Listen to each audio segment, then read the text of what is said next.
ॐ जवकुसुमशङ्काशं कश्यपेयं महादूतिं धन्तरिं सर्वपापघ्नं প্রণতহস্মে দিবাকরম। হে সূর্যদেব, এই অধমের প্রণাম নেবেন। একদিন আগের ভয়ানক স্বপ্নের পর সূর্যোদয়ের প্রথম কিরণের তেজ আবিষ্টিত চক্ষু পলক ভেদ করে যেন সমস্ত শরীরকে জাগিয়ে তুলেছে। সূর্য প্রণাম করে নদী জল থেকে উপরে উঠতেই ভিজে শরীরে শরতের প্রীতিপদ পবন ও উষালগ্নের পাখিদের কলরবের মাঝে কোথা থেকে আসা এক অপরিচিত মানুষের সম্মুখীন হলাম। গঙ্গার এই নির্জন ঘাটে মৃতদেহ সৎকার ব্যতীত কোনো সাধারণ মনুষ্য ও জাতির আগমন একটু অস্বাভাবিক ঠেকল বইকি। তেমনি এই লোকটির হঠাৎ আগমন ও যেন পরিবেশের স্পন্দনকে তারম্বিত করেছে। লোকটি দৈহিক গঠনের কথা যদি বলা যায় তাহলে বলতেই হয় যে ওনার শরীর ভীষণ, এ বয়সেও অনেক শক্তপোক্ত। বয়স আনুমানিক আমার থেকে 20-25-এর অধিক হবার নয়। পরনে তার শ্বেত বস্ত্র, মস্তকে মোটা করে চন্দনের হলুদ প্রলেপ, আর তার মধ্যে মস্ত এক তেল সিঁদুরের লাল টকটকে তিলক। গলায় ঝুলছে রুদ্রাক্ষের মালা। দীর্ঘদিন ধরে অযত্নের কারণে মাথার চুলের জটা বাদামি বর্ণ ধারণ করেছে, আর সেই জটা নেমে এসেছে কাঁধ পর্যন্ত। দেহের কিছু কিছু স্থানে সাদা সাদা ছাইভস্যের ছোঁয়ায় প্রমাণ অনুবাধন করা যায়। লোকটির ঘন সাদা কালো গোফের মাঝে লুকিয়ে থাকা গম্ভীর ভাবটি যেন আরো উজ্জ্বলভাবে প্রকাশিত হচ্ছে সেই ভোরের মৃদু কিরণে। আমি ওনার প্রতি হাত জোর করে প্রণাম নিবেদন করলাম। নমস্কার মহামান্য। তারানাথ, সত্যি বলছি, আমার নাম ওনার মুখে উচ্চারিত হওয়ায় ওনার প্রতি শ্রদ্ধাটা কেন জানি না আমার হৃদয়ে এক ছোট্ট প্রান্ত থেকে পুরো শরীরে সংবাহিত হচ্ছে। ঘন গোফের আড়ালে ওনার মুচকি হাসি যেন এক শিশুর আবদারপূর্ণ হাসির ন্যায় বলে আমার মনে হলো। ওনাকে দেখে যা মনে হলো, ওনার ব্যক্তিত্ব যেমন প্রখর তেমনি ওনার দৃষ্টি। তিনি ওনার চোখের মণি আমার দিকে থেকে সরিয়ে দূরে ঈশান কোণে থাকা শেওড়া গাছের দিকে নিক্ষেপিত করলেন। বুঝলে তারানাথ, সন্ন্যাসী হওয়ার খুব ইচ্ছে আছে বই কি। আমি নিষ্পলক চোখে ওনার দিকে চেয়ে রইলাম। ওনাকে দেখে মনে হয় যেন কত না রহস্য, কত কাহিনী লুকিয়ে রয়েছে ওনার চাহনিতে। তিনি তার থলে থেকে কিছু একটা আমাকে দেখানোর জন্য বাহির করিলেন। জিনিসটিকে প্রথম অবস্থায় দেখে আমি আমার ভুরু কুঞ্চিত করলাম। জীবনে প্রথম এমন জিনিসের সাক্ষাৎ হব তা আমি কোনোদিনই কল্পনা করতে পারিনি। সে যাই হোক, তিনি এক হাতলযুক্ত হাত পাখার ন্যায় কাঠের এক বস্তু বিশেষকে ওনার সেই শ্বেত বস্ত্রের দ্বারা পরিষ্কার করতে করতে আমার উদ্দেশ্যে ধরলেন। জানো তো হে, প্রকৃতি মানুষের পরীক্ষা নেন, আর প্রতিটা মানুষকে সেই পরীক্ষায় উত্তীর্ণ হতে হয়, না হলে এই জীবন যুদ্ধে তোমাকে পরাজিত হতেই হবে। বলে উনি সেই কাঠের বস্তুটিকে আমার দিকে উঁচিয়ে ধরলেন। দর্পণ, যাকে বাংলা কথাকথিত ভাষায় আয়না বলে থাকি, কিন্তু গল্প শ্রোতারা হয়তো ভাববেই যে এতে আশ্চর্য কি। কিন্তু এতেই রয়েছে সমস্ত রহস্য, বুঝলে। সাধু বাবা আমার সামনে দর্পণটি উঠিয়ে ধরতেই সমস্ত পরিবেশ ও গঙ্গামায়ের শোভাকে ম্লান করিয়ে সেই দর্পণের বুকে ধীরে ধীরে স্পষ্ট হচ্ছে এক ভয়ানক প্রতিচ্ছবি। এক পলকের জন্য মনে হলো সমস্ত বিশ্ব কোনো এক অজ্ঞাত কারণে তার হৃদস্পন্দন রোধ করে রেখেছে। মনে এক চাপা উত্তেজনা সহিত আমি সেই দর্পণের দিকে চেয়ে রয়েছি। আমার দৃষ্টি সেই দর্পণে আমার প্রতিচ্ছবি থেকে বিঘ্নিত হচ্ছে না। আমার সমস্ত পঞ্চেন্দ্রিয় যেন আমাকে আভাস জানাচ্ছে, যা তুমি দেখবে তার জন্য তুমি মোটেও প্রস্তুত নও তারানাথ। সত্যি হয়তো বা প্রস্তুত ছিলাম না। চেয়ে রয়েছি মিনিট খানিক হলো, তারপর ধীরে ধীরে সম্পূর্ণ দৃশ্যপট আমার সামনে এক তীব্র বিদ্যুতের ঝলকানির ন্যায় স্বল্প সময়ের মধ্যেই পরিবর্তিত হলো। দর্পণে আমার প্রতিচ্ছবি এক পশ্চাতে থাকা শরতের তুলোর মতো মেঘযুক্ত আকাশ ধীরে ধীরে তার বর্ণ পরিবর্তন করছে। সেই সকালের মৃদু কমলা বর্ণের আভা যেন ধীরে ধীরে পরিবর্তিত হচ্ছে গাঢ় কৃষ্ণ বর্ণে। পরিবর্তনটা এতটাই অস্বাভাবিক, আর সেই অস্বাভাবিকতাকে আরো গভীর করতে সেই দর্পণের মধ্যেকার মেঘের প্রতিচ্ছবির ভেতর থেকে এক ভয়ানক মানব অবয়ব আমার দৃষ্টিতে ধরা পড়ল। এই ছায়াটিকে স্পষ্টভাবে দেখবার জন্য ভুরু কুঞ্চিত করতেই সেই শ্বেত বস্ত্র পরিহিত সাধুটি দর্পণটি তার থলেতে আবার পুড়ে নিলেন। আমি অবাক দৃষ্টিতে ওনার দিকে চেয়ে রয়েছি। কি দেখলাম আমি? মনে তখন অজস্র প্রশ্ন ঘুরপাক করছে, কিন্তু ওনার পরবর্তী কথায় আমার সমস্ত শরীর যেন কিঞ্চিত সময়ের জন্য হলেও কেঁপে উঠল। আগামীতে তোর ভাড়া রয়েছে তারানাথ, প্রাণহানিরও আশঙ্কা আছে, একটু সাবধানে থাকিস, ভগবান সবার রক্ষা করুন। এই বলে তিনি সেখান থেকে প্রস্থান করলেন। আমি তখনও দাঁড়িয়ে রয়েছি সেই গঙ্গার নির্জন পাড়ে। সমস্ত কিছু কেন জানি না এক দুঃস্বপ্নের মতো লাগছে। সাধু বাবার আশঙ্কা কি তাহলে ঠিক? যদি ঠিকই হয় তাহলে এই বিপদ থেকে বের হবার কোনো না কোনো উপায় তো থাকবেই। জিজ্ঞেস করতে যাব, ততক্ষণে দূরে চেয়ে দেখি সাধু বাবা চলে গিয়েছেন।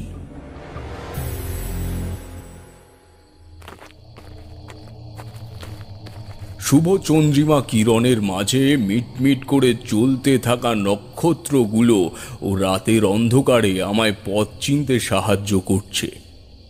চারিদিকে বিভিন্ন রাত পাখির ডাক, ঝিঁঝি পোকার শব্দ যেন সেই গভীর রাতকে আরো গাঢ় করে তুলেছে। আজ আমি বড়ই ক্লান্ত। সারা দিন হাঁটবার পর একটা মাথা গোজবার স্থান পর্যন্ত জোটেনি।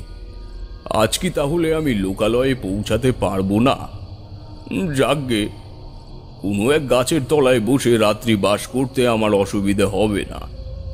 চারিদিক ঘন গাছের পাতার আস্তরণে ঢাকা। লোকমুখে শুনেছি এই জঙ্গল নাকি তেমন কোনো হিংস্র পশুর আবাসস্থল নয়, কিন্তু তাই বলে তো সারা রাত এভাবে শুকনো পাতার উপর দিয়ে চলতে পারবো না। এত চিন্তার মাঝে হঠাৎ দেখি ঘন বনের আড়াল থেকে একটা হলদেটে আলো পাতার কালো আস্তরণ ভেদ করে আমার দৃষ্টিগোচর হলো। এই বনের মাঝে আলো জিনিসটা এক সময়ের জন্য হলেও আমাকে কিছুটা ভাবিয়ে তুলল, কিন্তু মাথা গোজবার ঠাঁই পাবো দেখে মনে খুব কৌতূহল জাগলো। সেই আলোটিকে অনুসরণ করে আমি এগিয়ে চলছি। যতই এগোচ্ছি একটা পরিচিত গন্ধ নাকে আসছে। সেই গন্ধে আমার সমস্ত শরীর যেন শক্ত হয়ে আসলো। এক সুমিষ্ট আতপ চালের গন্ধ, যে গন্ধ যেন সেই কুটির থেকে চারিদিকে তার প্রভাব বিস্তার করছে। উফ, খিদেটা বড্ড পেয়েছে। আমি একটু ইতস্তত বোধ করে কুটিরের বাইরের প্রাঙ্গণে এসে দাঁড়ালাম। প্রাঙ্গণের চারিদিকে সুন্দর ছোট ছোট সুবাসিত ফুলের গাছ। কুটিরটি মাটির তৈরি, তার উপরে খড়ের ছাউনি দেওয়া। ভিতরে আলো জ্বলতে দেখে অন্তরে থাকা লোকটির উদ্দেশ্যে হাঁক দিলাম। ভিতরে কেউ আছেন? সেই কুটিরের ভেতর থেকে এক বৃদ্ধ লোকের গলা ভেসে আসলো। কে কে ওখানে? কুটির থেকে এক বৃদ্ধ গোছের লোক হাতে লণ্ঠন নিয়ে বাইরে বেরিয়ে এলেন। আমি নমস্কার জানিয়ে বললাম, নমস্কার, আমি তারানাথ। কে? তোমাকে তো চিনলাম না বাপু। আমি একজন ব্রাহ্মণ, বাসা ছেড়ে সাধুসঙ্গের উদ্দেশ্যে বেরিয়েছি। আপনি যদি আজকে আমার মাথা গুঁজবার কিছু স্থান দেন তাহলে আমি কৃতজ্ঞ হব। তিনি তার হাতে থাকা লণ্ঠনটি আমার মুখে উঁচিয়ে ধরলেন। ও আচ্ছা, আসলে আমিও ব্রাহ্মণ। এসো এসো, গরিবের কুটিরে এসো। লোকটি যে ব্রাহ্মণ তা ওনার পোশাক দেখে অনুমান করা যায়। গেরুয়া ধুতি, কপালে তিলক, গলায় পৈতে নিয়ে জরাজীর্ণ শরীরে থাকা লোকটি আমাকে সেই মাটির কুটিরের ভেতরে নিয়ে আসলেন। ভিতরে প্রবেশ করে দেখি ভেতরের পরিবেশ বাইরের তুলনায় অনেক ঠান্ডা, আর ভিতরের প্রবেশ করতেই সেই আতপ চালের গন্ধটা সমস্ত শরীরের ক্লান্তিকে যেন দূরে ঠেলে দিচ্ছে। তুমি কোথা থেকে এসেছো হে বাপু? আমি পাশের গ্রাম নিমতলা থেকে এসেছি, কিন্তু বেরোতে দেরি হওয়ায় রাত নেমে এসেছে। আর সে বনের পথ দিয়ে আস্তে আস্তে আপনার কুঠিরের আলো দেখতে পারি। তা বেশ। আচ্ছা, তোমার চোখ মুখ দেখে মনে হচ্ছে তুমি খুব ক্ষুধার্ত।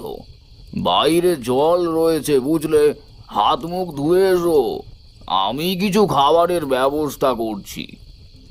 বলে তিনি কুঠিরের এক কোণে জ্বলতে থাকা উনুনের পাশে গিয়ে বসলেন। কুঠিরটিকে বাইরে থেকে দেখতে যেমন সুন্দর, ভেতরটাতে তেমনই পরিষ্কার ও সযত্নের ছোঁয়া লেগে রয়েছে। আমি বৃদ্ধ ব্রাহ্মণের সামনে কোনো রূপ বাক্য ব্যয় না করে কুটির প্রাঙ্গণে এসে হাত পা ধুয়ে নিলাম। বাইরে রাখা মাটির পাত্র থেকে এবার জল নিয়ে চোখে মুখে জল দিতেই যেন সমস্ত ক্লান্তি উধাও হয়ে গেল। কুটিরের ভেতরে এসে দেখি সে বৃদ্ধ ব্রাহ্মণটি লণ্ঠনের দুপাশে থালায় গরম গরম আতপ চাল সিদ্ধ, আলু সিদ্ধ দিয়ে থালা সাজিয়ে রেখেছে। আসো বসো, থালাটি এগিয়ে দিয়ে তিনি আমায় বললেন, তারপর কোথায় কোথায় গেলে? না, আসলে সেরকম কোথাও যাওয়া হয়নি, কিন্তু এবার বীরভূমের দিকে যাওয়ার ইচ্ছে রয়েছে। এভাবে কথোপকথনের সাথে আমরা আমাদের খিদে নিবারণ করলাম। আমি বাইরে হাত মুখ পরিষ্কার করছিলাম, ঠিক তখন বৃদ্ধ ব্রাহ্মণটি হাতে একটি কলা পাতার সামান্য অন্ন নিয়ে কুটির থেকে বেরিয়ে আসলেন। আমি জিজ্ঞেস করতেই তিনি শান্ত গলায় বললেন, বনে কিছু কিছু পশু রয়েছে যাদের তিনি রাত্রে বেঁচে থাকার জন্য অন্ন দেন। বৃদ্ধ ব্রাহ্মণের কথা শুনে আমার সত্যি খুব ভালো লাগলো। ওনার মতে এটি নাকি ভগবানের ভোগ দেবার ন্যায়। ওনার আসতে একটু দেরি হবে বলে উনি আমাকে আমার শয়ন স্থান দেখিয়ে দিলেন। আমি কাল বিলম্ব না করে থলেটিকে মাথার পাশে রেখে শুয়ে পড়লাম। ঘরের ভেতরটা মৃদু লণ্ঠনের আলোতে যেন এক রাজমহলের মতো মনে হচ্ছে। ক্লান্তির চোটে আমার চোখ প্রায় বুজে আসছে। রাত জানি না তখন কয়টা। একটা দরজার টোকা দেওয়ার শব্দই আমার ঘুম ভেঙে গেল। চোখ মেলে দেখি কুটিরের চারপাশ অন্ধকারে গ্রাস করে নিয়েছে। আমি হাতড়ে হাতড়ে দরজার পাশে গিয়ে দাঁড়ালাম। দরজার কড়া খুলে দিতেই এক শীতল হাওয়ার বেগ আমার সম্পূর্ণ শরীরকে থরথর করে কাঁপিয়ে তুলল। বাইরে চন্দ্রিমার আলোতে দেখি কেউ নেই। আমি দরজার কড়া লাগিয়ে দিয়ে ভেতরে এসে আবার শুয়ে পড়লাম। কিন্তু আবার কি হলো, হঠাৎ করে আমার মাথাটা যেন চক্কর দিয়ে উঠল। আমি শুয়ে ঘরের ছাউনির দিকে দেখছি, সব অন্ধকার। কিন্তু সেই অন্ধকারও মনে হতে লাগলো যেন সবকিছুই যেন লাট্টুর মতো ঘুরছে। আমি স্থিত হতে উঠতে যাব ভাবছি, কিন্তু শরীর কেন জানি না জোর পাচ্ছে না। আমার দেহ যেন অসাড় হয়ে গিয়েছে। আমি যেন আটকে রয়েছি সেই মাটির ঘরের মেঝের সাথে। হঠাৎ চোখের সামনে দেখি সেই ছাউনি দেওয়া চালায় কেউ যেন বারংবার আঘাত করছে, হয়তো কোনো অশরীরী, এবং সেই আঘাতের ফলে ছাউনিতে অসংখ্য ছিদ্র সৃষ্টি হয়েছে এবং সেই ছিদ্র দিয়ে ঘরের ভেতরে প্রবেশ করছে চন্দ্রিমার মিঠে আলো। কিন্তু এই মিঠে আলো যেন এতটাই বীভৎস হতে পারে তা আমার জানা ছিল না।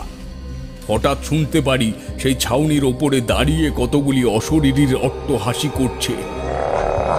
একটা গুমগুম শব্দ যেন অতল ভূমির গহীন স্তর থেকে ভেসে আসছে।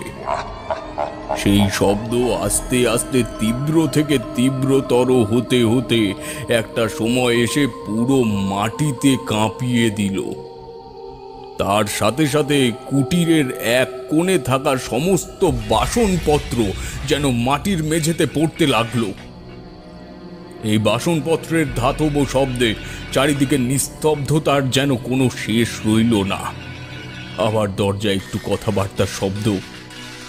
আমার মনে পড়ে গেল, ঘরে তো আমার সাথে সেই ব্রাহ্মণ রয়েছেন।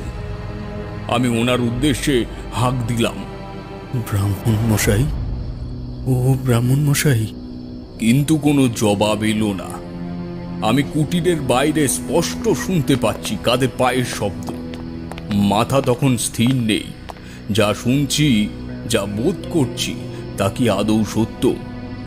আর যদি সত্যি হয় তাহলে এমনটা কি আদৌ সম্ভব? ধীরে ধীরে ফিসফিস করে কথা বলার শব্দ আরো যেন দ্রুত হচ্ছে।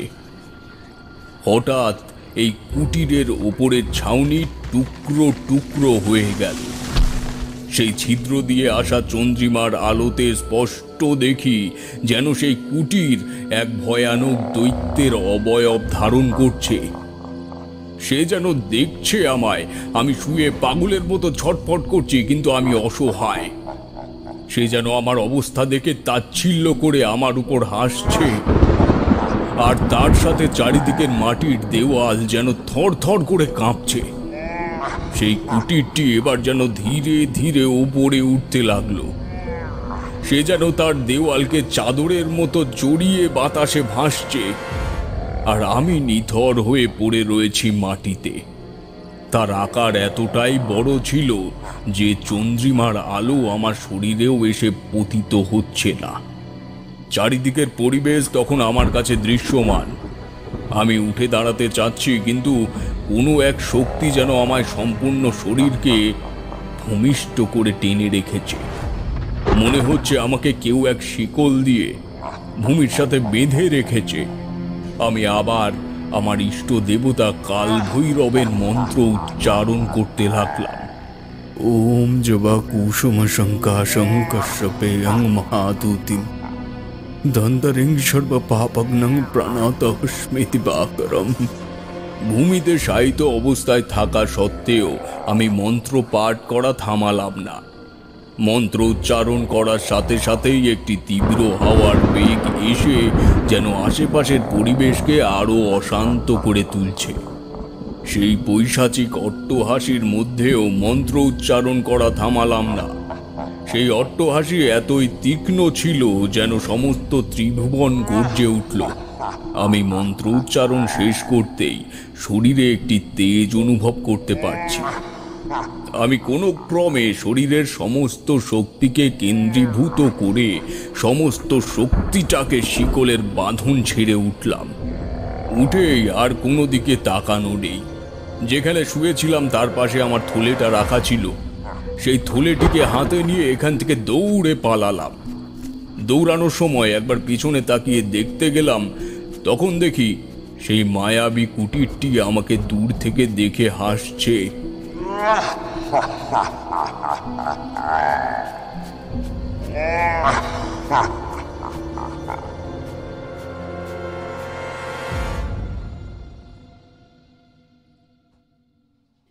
সেদিন ভোর হবার সাথে সাথে লোকালয়ে প্রবেশ করলাম।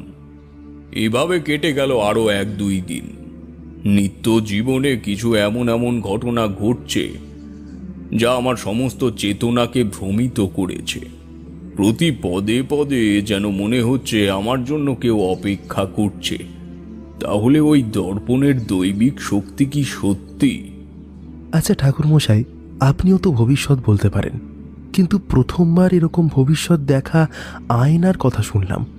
আদৌ কি এরকম সম্ভব হয়েছে? রয়েছে বই কি। দেখো, আয়না প্রথম অবস্থায় সাধারণ কার্যের জন্যই ব্যবহার করা হয়ে থাকে, যেটা বাড়ির মা কাকিমারা ও বোনেরা ব্যবহার করে থাকেন। কিন্তু কিছু কিছু সিদ্ধ পুরুষ সেই দর্পণকে অমাবস্যার রাতে মন্ত্রপুত করে সদ্য মৃতের দেহ থেকে ছেদ করা যকৃতের টুকরো নিয়ে আহুতি দিতে হয়।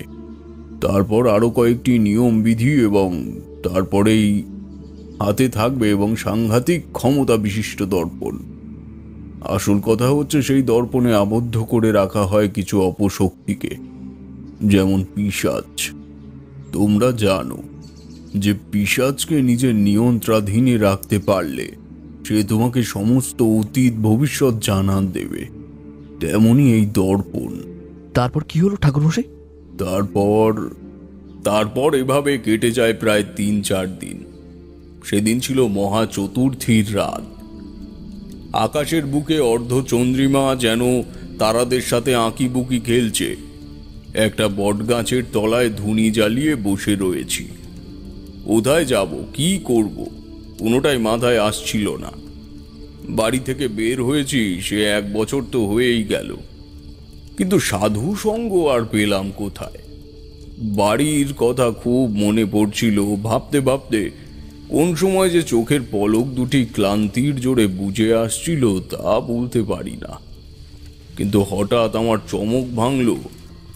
মাথার উপরে থাকা বট গাছের পাতার সরসর শব্দে মনে হলো কেউ যেন গাছের উপরে বসে রয়েছে। কে ওখানে? কোনো উত্তর এলো না।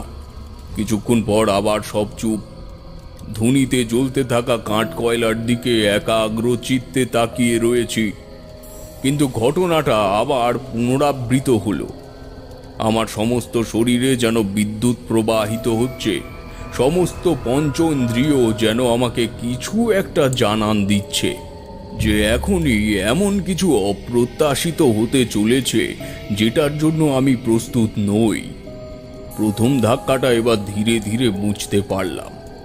আমার আশেপাশে কোথা থেকে যেন একটা বিকট নোংরা পচা গন্ধ তার রাজ্য বিস্তার করছে।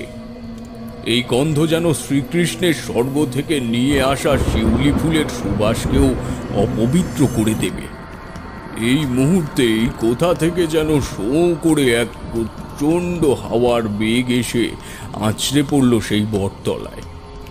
আমি উঠে দাঁড়ালাম, কারণ আমার কর্ণ একটা ক্ষীণ বিলবিল শব্দ অনুধাবন করতে পেরেছে। মুখ তুলে ওপরের দিকে চেয়ে দেখি আমার মাথার উপরে থাকা বটগাছের চারিদিকে একটা নয়, দুটোও নয়, এক দল অশরীরী হাওয়ার মধ্যে ডিগবাজি খাচ্ছে। যেমনটা বৃষ্টির দিনে বাদলা পোকা দেখে ফিঙে পাখি ডিগবাজি দেয়, সেই মিশকালো ঘন রাতেও কালো কালো ছায়াগুলির গতিবিধি লক্ষ্য করছি।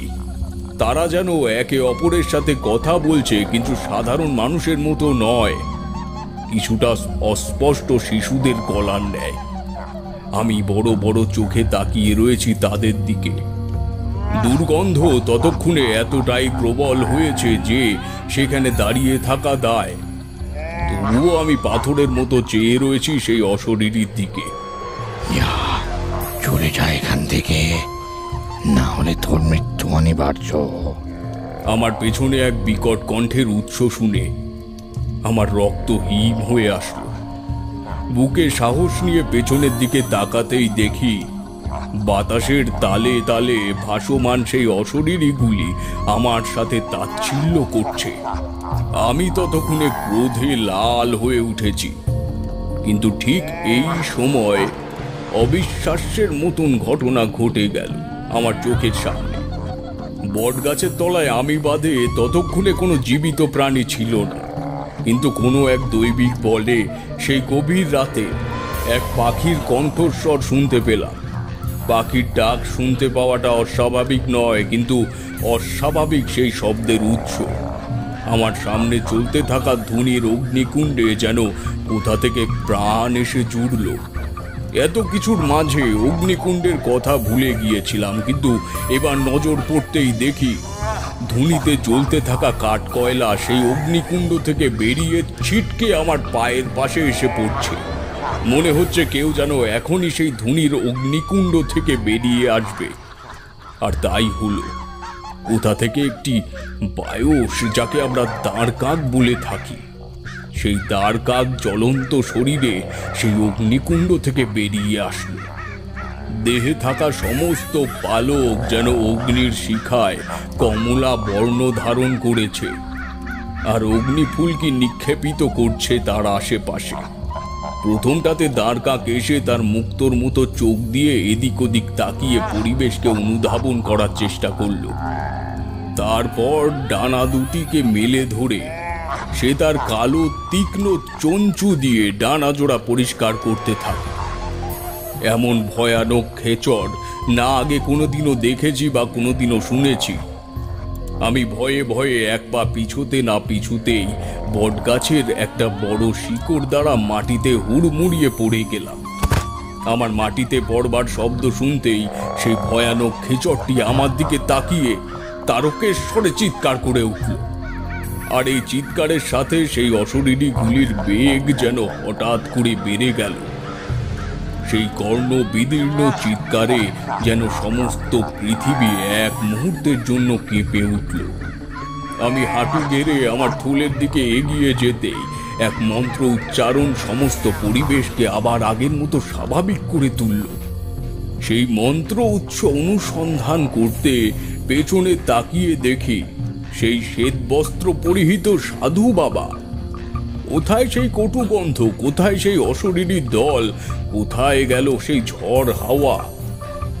এই নিস্তব্ধ রাতে শব্দ বলতে শুধু আমার বুকের হৃদস্পন্দনই যেন বহিঃপ্রকাশ পাচ্ছে। তারা এসেছিল তোমাকে খুঁজতে, আগেই বলেছিলাম। হে সাধু বাবা, এরা আমার খোঁজেই বা কেন এসেছিল? একজন জীবিত মানুষ, সে তার নিজের দ্বারাই সর্বদা চালিত হন, তবে এক অশরীরী চালিত হয় মন্ত্রের দ্বারা। কেউ তাদের পাঠিয়েছে তোমার ক্ষতি করার জন্য। কিন্তু কিন্তু আমি কার বা কি ক্ষতি করেছিলাম? আমি উত্তরের অপেক্ষায় ওনার দিকে চেয়ে রয়েছি, কিন্তু তিনি গাম্ভীর্য চোখে চেয়ে রয়েছেন ধুনির আগুনের দিকে। মিনিট পাঁচেক এভাবে চলার পর তিনি প্রথম মুখ খুললেন। তোমাকে এরা অতি সহজে ছাড়ছে না তারানাথ। আমি যা বলছি শোনো, তোমাকে একটা কাজ করতে হবে। কাজ? কি কাজ সাধু বাবা? ধুনির আগুনের পাশে বসে তিনি বললেন, যাও, এই গ্রামের দক্ষিণ কোণে শেষ প্রান্তে একটা বিরাট পরিত্যক্ত মাঠ আছে, আর সেই মাঠের মধ্যে রয়েছে এক পুরনো কুয়ো। সেই কুয়োর আশেপাশে তুমি বেগুনি বর্ণের এক ফুল গাছ দেখতে পাবে। সেই গাছের শিকড় নিয়ে আসতে হবে তারানাথ। পারবে তুমি? মাথা নেড়ে সায় দিলাম আমি। মনে রেখো তারানাথ, যে তোমার অনিষ্ট করতে পারে সে তোমার খুব সাধারণ মানুষ তথা তোমার সমস্ত পরিবারের উপর প্রভাব ফেলতে পারে। এখন শুধু তোমার একা লড়াই নয়, আমি এই মহাযজ্ঞের ব্যবস্থা করছি। তুমি যাও, সূর্যাস্তের আর ঘন্টা চারেক বাকি। সাধু বাবা, আমি আপনার কাছে সারা জীবন ঋণী হয়ে থাকব। তিনি হেসে জবাব দিলেন, আমিও একটা সময় তোমার মতোই সাধু সঙ্গের জন্য ঘর থেকে বেরিয়েছিলাম তারানাথ। ওসব না হয় পরে হবে খুন। তুমি যাও তাড়াতাড়ি, সময় নেই, যাও। যথা আজ্ঞা।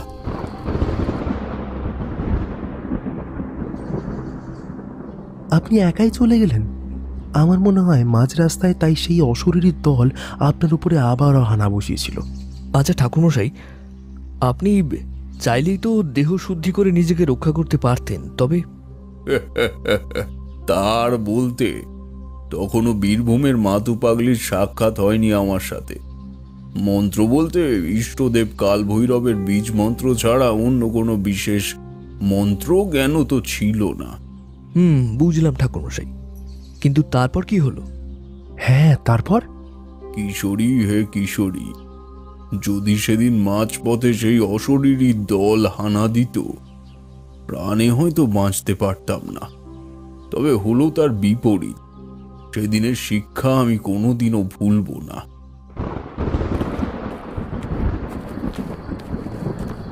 আমি কোনো কাল বিলম্ব না করে দক্ষিণ কোণে হাঁটা শুরু করলাম।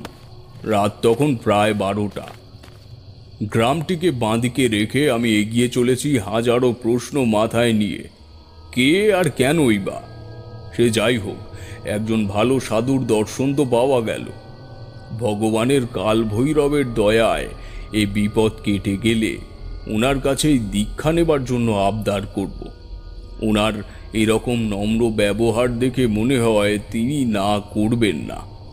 যেতে হবে, আমাকে তাড়াতাড়ি যেতে হবে। আমি আমার হাঁটার গতি বাড়িয়ে দিলাম। রাস্তার দুধারের ঝোপে জোনাকি ও ঝিঁঝি পোকার শব্দ যেন জানান দিচ্ছে যে এই জগতে তারাও এখনো জাগ্রত রয়েছে। আমি গ্রামের পাশের ছোট্ট একটি বাঁশঝাড় অতিক্রম করতেই চোখ পড়ল এক অবিশ্বাস্য দৃশ্যের ওপর।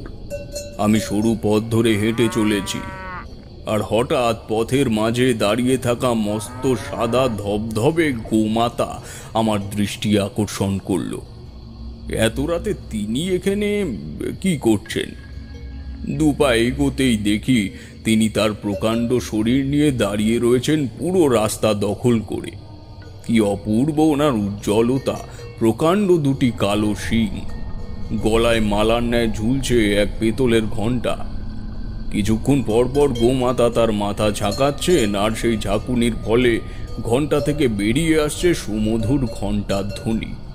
আমি ওনার উদ্দেশ্যে প্রণাম জানিয়ে বললাম, এ গোমাতা, দয়া করে আমার গতিরুদ্ধ করবেন না। আমার এক স্থানে যাওয়া অতি আবশ্যক। কিন্তু জবাব হিসেবে শুধু দুবার ঘণ্টার ধ্বনি ভেসে এলো।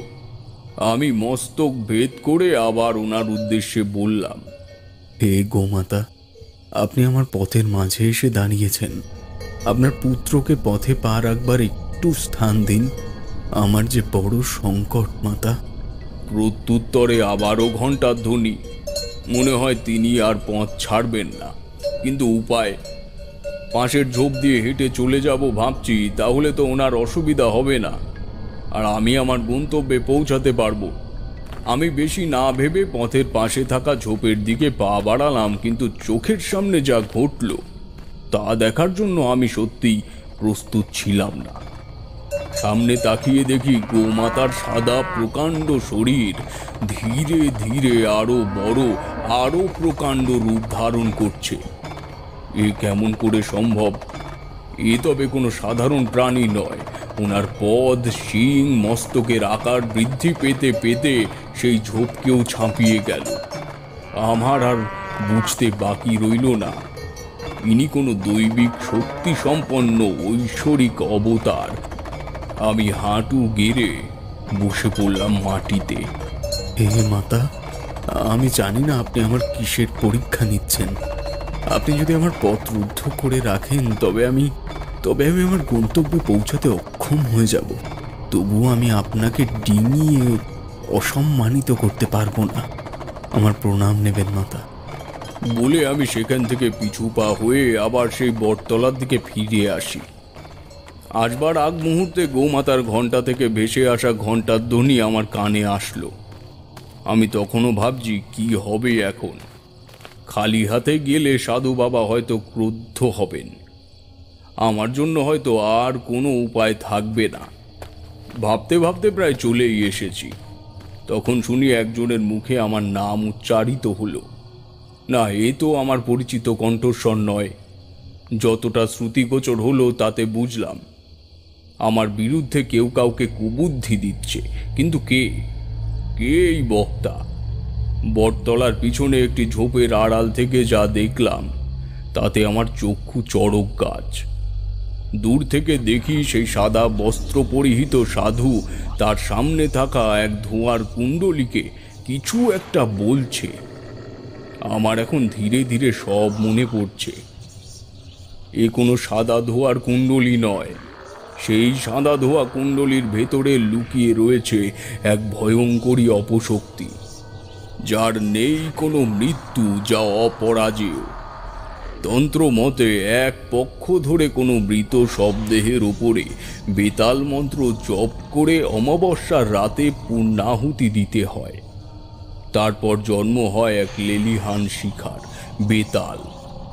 এই বেতালকে কারো পিছনে লাগিয়ে দিলেই সে তার কার্যসিদ্ধি না করা পর্যন্ত সে তার তাণ্ডব চালাতে থাকে। দূরে থাকার কারণে সাদা সাধুটির অনবরত বাক্যালাপ আমার শ্রুতিগোচর হচ্ছিল না, কিন্তু সেই সাধুর হাতে থাকা নিম গাছের ডালের পুতুল আমার দৃষ্টি থেকে বঞ্চিত হলো না। হে বেতাল, যাও নিয়ে আসো আমার পঞ্চদশ শিকারের মস্তক, তাকে আবার যথাসাধ্য সময় আমার দর্পণে স্থান দিতে হবে বাকিদের মতো। আমি দূর থেকে দাঁড়িয়ে রয়েছি, সেই সাধু থলে থেকে দর্পণটি বের করে সেটার প্রতি ভৎসনা করে বললেন, চুপ কর হতচ্ছাড়াগুলি, আর মাত্র কয়েকটি প্রাণ, তারপর তোদের আত্মার বিনিময়ে আমি সর্বজ্ঞ জ্ঞান লাভ করব। দাঁড়িয়ে দেখছিস কি? যা কি কাজ দেওয়া হয়েছে সেটা পূরণ করকে। শেষের আদেশটি তিনি সেই ধোয়ার কুণ্ডুলির প্রতি উদ্দেশ্য করে বললেন এবং সেই ধোয়ার কুণ্ডুলি মন্ত্রমুগ্ধের মতো শো শো করে আকাশের উপরের দিকে বিলীন হয়ে গেল। আমি বুঝতে পারলাম এই জগতে কোনো স্থান বেতালের কাছে অপরিচিত নয়। তবে এখন আমার কি করণীয়? যাকে আমি বিশ্বাস করেছিলাম সেই আজ ক্রোধে, ক্ষোভে, ঘৃণায় আমার হৃদয় যেন বিষিয়ে উঠেছে। হঠাৎ আমি পিছনের দিকে শুকনো পাতার মর্মর শব্দ শুনতে পেলাম। আমি এক বুক সাহস নিয়ে পেছনে তাকিয়েই দেখি সেই সাদা ধোঁয়ার কুণ্ড এখন আমার পেছনে। সেই ধোঁয়ার কুণ্ড তার আকার আয়তন ধীরে ধীরে বৃদ্ধি করে এগিয়ে আসছে আমার দিকে। সেই ধোঁয়ার কুণ্ডলি যেন এখনই গিলে ফেলবে আমায়। আমি প্রাণ ভয়ে দিক বিদিক জ্ঞান শূন্য হয়ে ছুটছি, কিন্তু ছুটে পালাবই বা কত দূর?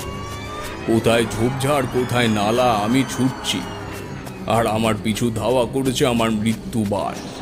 সেই সাদা ধোয়ার কুণ্ডলী, এর ভেতর থেকে আসা চাপা বিদ্যুতের গর্জন ও তার সাথে বয়ে আনছে প্রচণ্ড পবনের ক্রোধ। সে তার বিরাট দৈত্যাকার শরীর নিয়ে ছুটে আসছে পাগলা ঘোড়ার ন্যায়। সেই ঘন নিশির বাতাসে এখন শুকনো পাতা ইতস্ততভাবে উড়ে বেড়াচ্ছে। ততক্ষণে চাঁদের আলোকে ম্লান করে আকাশ কালো মেঘের চাদরে ঢাকা পড়ে গিয়েছে। মাঝে মাঝে কিছু কাকের শব্দ শ্রুতিগোচর হচ্ছিল, কিন্তু আমি তাদের কাউকেই দেখতে পারছিলাম না। ঠিক এই সময় একটি চোখ ঝলসানো বাজ এসে পড়ল আমার চোখের সামনের এক আম গাছে। সাথে সাথে কাঠ মড়মড় করে ভাঙবার শব্দ। চোখের সামনে হঠাৎ এরকম তীব্র ঝলকানিতে কিছুক্ষণের জন্য চারিদিক অন্ধকার মনে হতে লাগলো। এসব ক্রিয়া আমার পরিচিত। এবার কি স্বপ্নে? এরপরেই তো আমি আমার সমস্ত শরীরের শক্তি হারিয়ে ফেলেছিলাম, কিন্তু এবার নয়। আমি আমার মুষ্টিবদ্ধ করে দাঁড়িয়ে রয়েছি। বাতাসে উড়তে থাকা শুকনো পাতা বারংবার আমার শরীরে এসে বাধাপ্রাপ্ত হচ্ছে। আমি চোখের পলক কচলে চারিদিক তাকিয়ে নিজের অবস্থান জানবার চেষ্টা করলাম, কিন্তু কোথায় আমি? বিদ্যুতের হালকা ঝলকানিতে ততটা স্পষ্ট না হলেও বুঝতে পারলাম যে আমি এক খোলা মাঠের শেষ প্রান্তে এসে দাঁড়িয়ে রয়েছি। প্রাণ ভয়ে ছুটতে ছুটতে অতিরিক্ত পরিশ্রমে ক্লান্ত হয়েছি। একটু জিরিয়ে দেহের ভর কনুইয়ে প্রদান করে শ্বাস গ্রহণ করছিলাম। ঠিক তখনই দেখি মাঠের অপর প্রান্তে সুপুরি গাছের চূড়ার দিকে ভেসে আসছে এক প্রকাণ্ড ধোঁয়ার কুণ্ড, যা ধীরে ধীরে অশান্ত পবনের দুলুনিতে আমার মাথার চারিদিকে গোল করে আমায় ঘিরে ধরেছে। যেন এখনই সেই ধোঁয়ার কুণ্ডলী চারিদিক থেকে শক্ত সূত্রের ন্যায় আমার গলা চেপে আমার শ্বাসরুদ্ধ করবে। দূর থেকে দেখছি সেই সাদা ধোঁয়ার কুণ্ডলীর মধ্যে থেকে বেরিয়ে আসে এক দৈত্যাকার অবয়ব।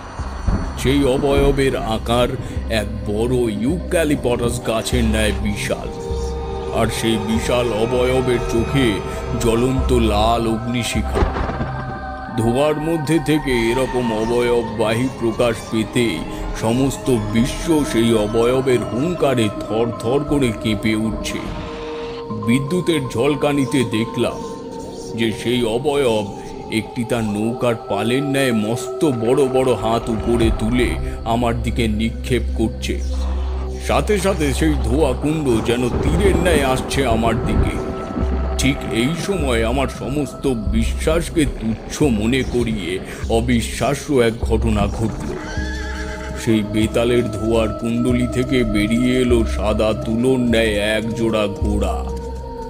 তার প্রচণ্ড চিৎকার করে ধোঁয়ার চাদরে টকবক টকবক করে ছুটে আসে আমার এদিকে।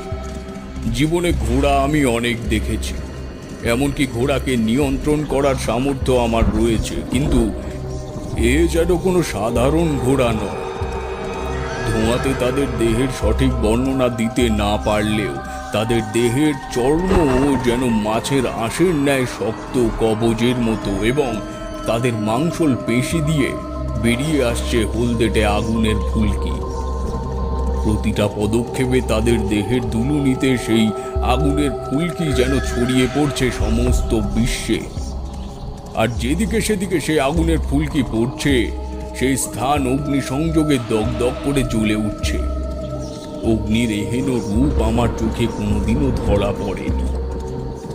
আমার সেই ভয়ার্ত রূপ দেখে সেই ধূম্র দৈত্যাকার অবয়ব অন্য বিদীর্ণ এক পৈশাচিক হাসিতে পুরো জগৎকে কাঁপিয়ে তুললে, আর এদিকে সেই সাদা ঘোড়াগুলো ধোঁয়ার চাদর ভেদ করে ছুটছে। তাদের ছুটবার শব্দে পুরো বিশ্ব ব্রহ্মাণ্ড যেন গুড়গুড় করে কেঁপে উঠছে। হয়তো এখনই তারা আমাকে পদপৃষ্ট করে এই ভূমির সাথে মিশিয়ে দেবে। তীক্ষ্ণ বাঁচ পড়ার শব্দ, আর সেই শব্দের মাঝে ভেসে আসছে সেই বিশাল আকার বেতালের পৈশাচিক হাসি।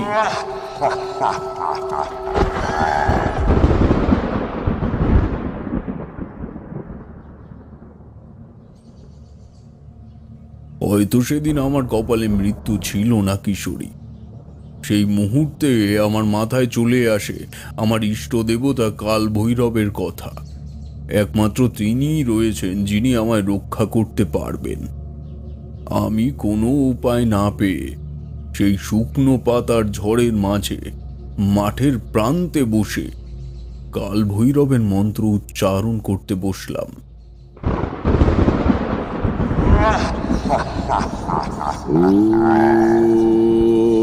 ত্রয়ম্বকং যজামহে সুগন্ধিম পুষ্টিবর্ধনম উর্বারুকমিব বন্ধনাম মৃত্যুর্মোক্ষীয়মামৃতা। আমি চোখ বন্ধ করে মন্ত্র উচ্চারিত করবার কালে অনুভব করতে পারছি যে কোনো এক উষ্ণ অদৃশ্য তেজ যা আমার পিছনে উদ্ভব হয়েছে। আমি চোখ খুলতেই দেখি সামনের থাকা পৈশাচিক দানব মূর্তি বেতাল যেন অবাক দৃষ্টিতে চেয়ে রয়েছে আমার দিকে। বিদ্যুতের ঝলকানিতে স্পষ্ট না হলেও সেই অপদৈবিক ঘোড়া জোড়ার গতি যেন রুদ্ধ হয়েছে কোনো এক অজ্ঞাত কারণে, এবং তারা স্থির হয়ে দাঁড়িয়ে আমায় চেয়ে রয়েছে। কিন্তু আমি ভুল ছিলাম। আমি অবাক দৃষ্টিতে দাঁড়িয়ে তাদের এই হেরো অবস্থার কারণ জানতে চাইলে আমি আমার পিছনে তাকিয়ে দেখি এক প্রকাণ্ড মানব মূর্তির তেজের উজ্জ্বলতা চারিদিকের রাত্রি যেন বিলীন করে দিয়েছে ওনার তীব্র তেজে। সেই দৈবিক শক্তির আসল রূপ দেখতে অসমর্থিত হলেও ভুরু কুঞ্চিত করে দেখি তিনি স্বয়ং দেবাদিদেব মহাদেবের চতুর্থ পূর্ণ অবতার। শাস্ত্র মতে এক বিশ্ব ব্রহ্মাণ্ড উৎপত্তি দেওয়ার পর ব্রহ্মদেব অহংকারী হয়ে যান। ওনার পঞ্চমস্তকের মধ্যে এক মস্তক অহংকারের বাঁধনে অপবিত্র হয়ে যায়, যাকে স্বয়ং ব্রহ্মদেবও নিয়ন্ত্রণ করতে পারছিলেন না। তখন দেবাদিদেব মহাদেবের তেজ থেকে উৎপত্তি হয় কাল ভৈরবের, এবং মহাদেবের আদেশে কাল ভৈরব ব্রহ্মার সেই পঞ্চমস্তক শীষ থেকে ছিন্ন করে দেন। জটাধারী কেশ, কৃষ্ণ গাত্র বর্ণ, গলায় রুদ্রাক্ষের মালা ও তার সাথে সদ্য কাটা রক্তাক্ত নরমুণ্ডের মালা, হাতের বজ্রপেশিতে রুদ্রাক্ষের মালা ও সাদা ছাই ভস্য এর প্রলেপ, চক্ষু রক্তবর্ণ, ব্যগ্র চম্র পরিহিত, হাতে খড়গ নিয়ে আমার সামনে দাঁড়িয়ে সাক্ষাৎ কাল ভৈরব। আমি হাঁটু গেড়ে ওনার উদ্দেশ্যে প্রণাম জানালাম। তিনি ওনার খড়গটি উঁচিয়ে ধরতেই যেন পুরো বিশ্ব কাঁপুনিতে টলবল করে উঠল, যেন একসাথে সহস্র বাজ এসে পড়ল ওনার হাতে থাকা খড়গের ওপর। ওনার তেজের তীব্রতা যেন সেই বেতাল আর সহ্য করতে পারছে না। সে চিৎকার করে এগিয়ে আসতে চাইলেও বিপরীত দিক থেকে বয়ে আসা পবনের আঘাতে যেন আর এগোতে পারছে না। সে হাওয়ার কি বেগ, সেই মাতাল বায়ু যেন ধুলো দিয়ে গ্রাস করে নেবে সম্পূর্ণ বিশ্বকে। ঠিক এই সময় একটি দৃশ্য আমার সমস্ত শরীরকে যেন কাঁপিয়ে দিল। আমি সচক্ষে দেখলাম বেতালের তেজের উৎস দেখে হঠাৎ করে পিছিয়ে যাচ্ছে। আর হবে নাই বা কেন, বেতালের সামনে এখন স্বয়ং কাল ভৈরব। ধীরে ধীরে উষালগ্নের মৃদু কিরণ প্রস্ফুটিত হবার সাথে সাথে একটা সময় সব শান্ত হলো। সেই বেতাল আবার সেই পূর্ব দিকে সুপারি গাছের চূড়ার আড়ালে আত্মগোপন করল। হঠাৎ করে যেন সমস্ত পৃথিবী শান্ত হয়ে গেল, থেমে গেল সেই ঝোড়ো হাওয়া। আমি ওনার শক্তির রূপ দেখে সত্যি অবাক হয়ে গিয়েছিলাম কিশোরী। তারপর সেই বেতালের কি হলো ঠাকুর মশাই? বেতালকে যে উদ্দেশ্যে জাগানো হয় তা যদি করতে সে অসমর্থ হয় বা বাধাপ্রাপ্ত হয়, তবে যে তান্ত্রিক তন্ত্র বলে বেতালকে জাগিয়েছে, বেতাল তারই অনিষ্ট করে। তাহলে কি এরপরে সেই সাধুর পালা? উষা লগ্নে যখন আমি বটতলায় যাই, তখন সেখানকার দৃশ্য দেখে আমি হতভম্ব হয়ে গিয়েছিলাম। বটগাছের তলায় থাকা ধুনি অনেক আগেই নিভে গিয়েছে। আশেপাশে আমি কোথাও সাধুকে দেখতে পেলাম না, তবে সাধুর দর্পণটি টুকরো টুকরো অবস্থায় ছড়িয়ে রয়েছিল সেই বটগাছের তলায়।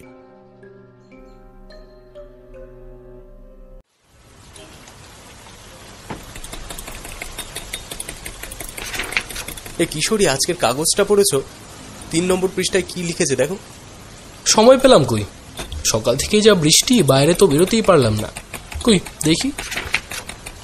সুন্দরবনে হরিণ শিকারীর সংখ্যা দিন দিন বাড়ছে, তবে শিকারের কারণ মাংস পাচার নয়। বিশেষজ্ঞদের মতে হরিণের ছাল নিয়ে বিভিন্ন ধরনের ব্যবসা শুরু হয়েছে সারা ভারতবর্ষ ব্যাপী। বিস্তারিত জানতে নিচের প্রচ্ছদটি পড়ুন। কিশোরী রোষে ভরা চোখে আমার দিকে চাইল, বলল, হ্যাঁ বলো দেখি, এগুলো কোন শ্রেণীর প্রাণী? অবলা জন্তুগুলোকে নিয়েও ব্যবসা করতে ছাড়ছে না।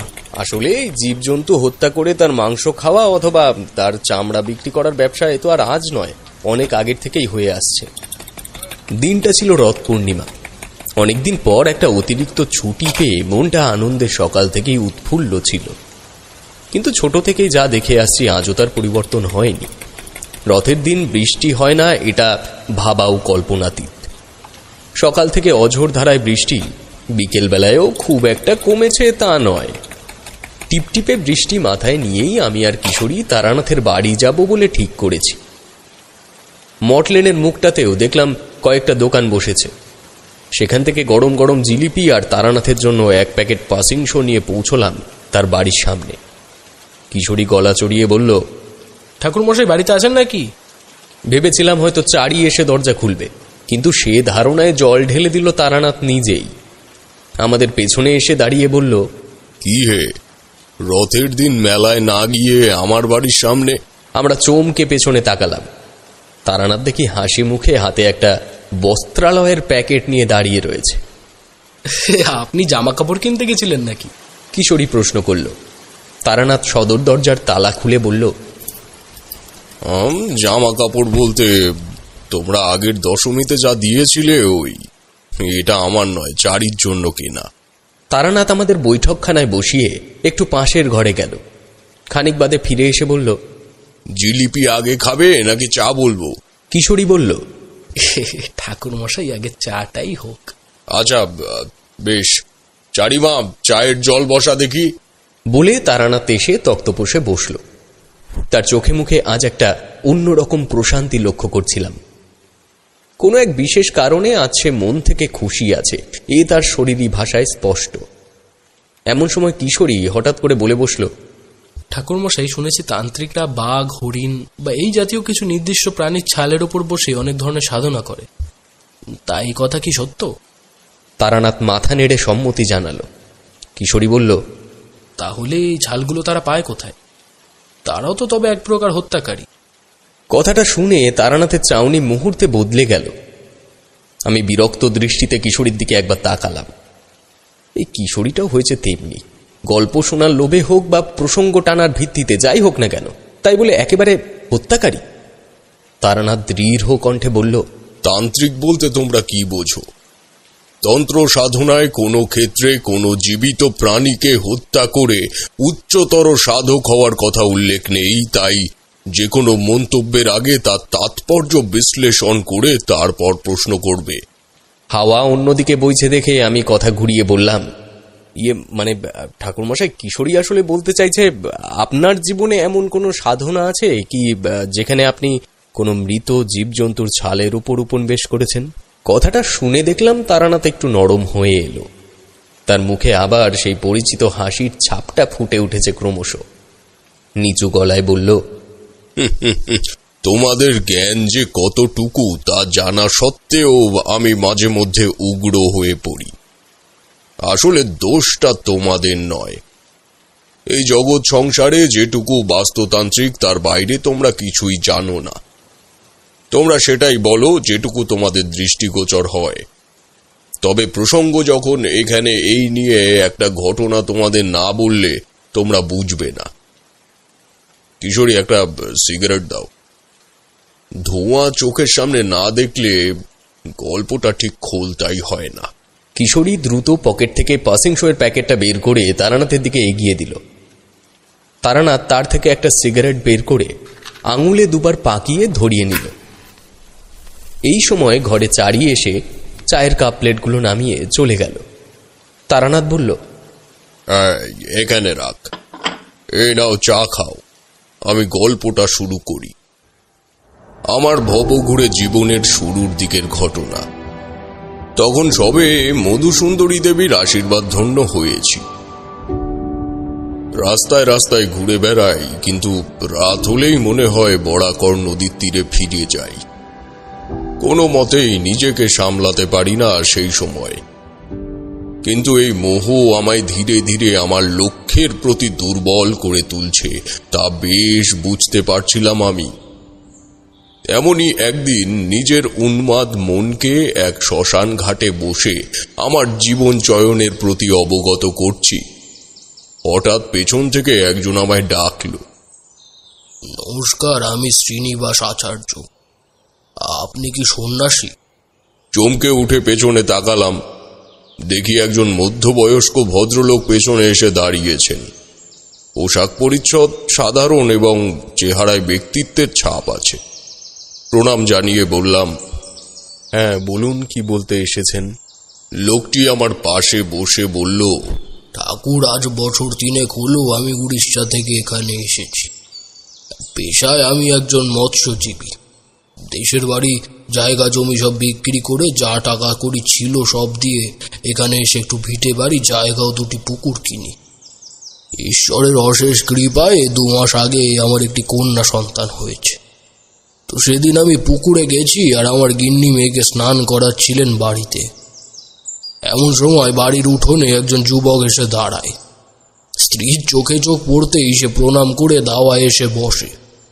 আমার স্ত্রী প্রশ্ন করে, আপনাকে তো ঠিক চিনতে পারলাম না, বাড়ির কর্তার সাথে দেখা করতে এসেছেন কি? যুবকটি কিছুক্ষণ একদৃষ্টে আমার কন্যা সন্তানটির দিকে তাকিয়েছিল, তারপর বলল, আমি আপনার কর্তার সঙ্গে দেখা করতে আসিনি। যে কারণে এসেছি তা আপনাকে জানালেও হবে। আমার নাম জেনে আপনার কাজ নেই। আমি মাঝে সাঝে টুকটাক ভাগ্য গণনা করি। এই বাড়ির সামনে দিয়ে হেঁটে যাচ্ছিলাম, মনে হলো আপনাদের ব্যাপারটা জানিয়ে যাই। সন্তানের জন্য যেখানে মানত করেছিলেন সেখানে ভোগ চড়িয়ে দেবেন, নইলে বিপদ আসবে। গৃহকর্তা এলে বলবেন কোনো সন্ন্যাসীকে নিয়ে এসে সম্পূর্ণ লক্ষণ এবং সম্ভাবনা বিচার করে যেন বাড়িটা বন্ধ করে যায়। আজ আমি উঠি, অনেকটা পথ যেতে হবে। আমার স্ত্রী একদৃষ্টে তার দিকে চেয়ে রইলেন। আসলে হঠাৎ এমন কথা শুনলে যে কোনো মানুষের বাক শক্তি হারিয়ে যাবে। আমি সন্ধ্যা নাগাদ পুকুর থেকে ফিরলে উনি আমায় পুরো ঘটনাটি জানান। আপনি বলুন তো, এ কেমন অস্বাভাবিক ঘটনা? এটা কতদিন আগের ঘটনা? এই তো 3 দিন আগের ঘটনা। আমি এই 2 দিন শুধু রাতে ছাড়া বাড়ি ঢুকিনি ঠাকুর। ব্যবসাপাতি সব শিখেই উঠেছে। গিন্নি সারা রাত কান্নাকাটি করেছেন। বুঝতেই তো পারছেন, হঠাৎ এমন একটা কথা কেউ বলে গেলে মনের ভেতরে কি হয়। আপনি চিন্তা করবেন না আচার্য মশাই, চলুন আমি আপনার সাথে যাচ্ছি। নিজের চোখে বাস্তু দর্শন না করলে এখান থেকে সবটা বলতে পারবো না। সবিনয়ত্র হাত জোর করে উনি উঠে দাঁড়ালেন, বললেন, ঠাকুর চলুন, আমি রিক্সা এনেছি, আসুন, আমার সঙ্গে আসুন। আচার্য মশাইয়ের সাথে শ্মশান চত্বর পেরিয়ে রাস্তায় এলাম। দেখলাম এক বৃদ্ধ লোক রিক্সা নিয়ে দাঁড়িয়ে আছেন। প্রায় 2 গ্রাম এবং একটু ছোট মফস্বল পেরিয়ে যে জায়গায় এসে পৌঁছালাম তা বলতে গেলে একটা আদিবাসী পাড়া। ছোট ছোট মাটির বাড়ির দেওয়ালে খড়ি মাটি দিয়ে বিভিন্ন দেবদেবীর মূর্তি অঙ্কন করা হয়েছে। যত দেখছি তত এই সুনিপুণ শিল্পকলার প্রতি আকৃষ্ট হয়ে পড়ছি। শ্রীনিবাসের বাড়ি এই পাড়ায় একদম শেষ প্রান্তে। রিকশায় আস্তে আস্তে সে আমায় তার পুকুর দুটোকে দেখালো। তার বাড়ির সামনে এসে যখন পৌঁছালাম তখন সূর্য অনেকটাই পশ্চিমে ঢলে গেছে।